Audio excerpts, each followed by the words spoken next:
Perfectionism isn't perfect. In fact, it isn't even perfection.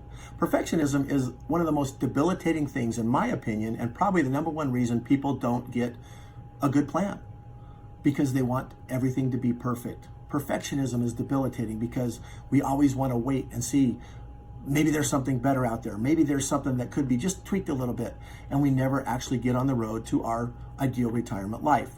We keep thinking about things. We keep analyzing things. We call that analysis paralysis. We also call it procrastination, just because we're trying to get things so lined up perfectly that we end up procrastinating and putting things off and off and off until they never happen.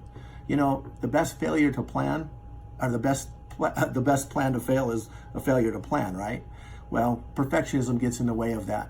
Now, I'm not saying not to try to strive for your perfect plan, but if you strive for perfection and at least get in motion, you'll probably hit excellence, or you'll probably hit what we call a premier plan, right?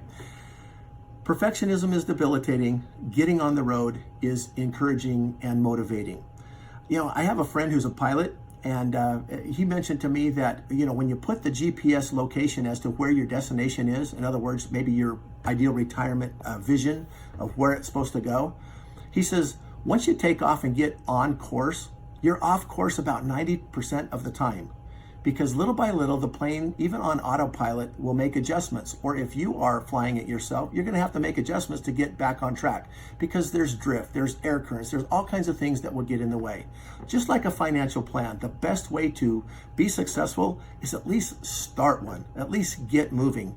You can always make little tweaks later. You can always bob and weave and make adjustments based on the conditions that we confront down the road.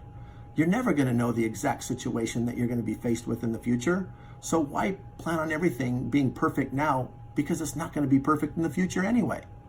In other words, my tip of the day is just get off the mark and start down that road. It'll be a good road, and that financial roadmap can come to fruition as you are driving down the road, not before you even start. That's my tip of the week. Happy Tuesday.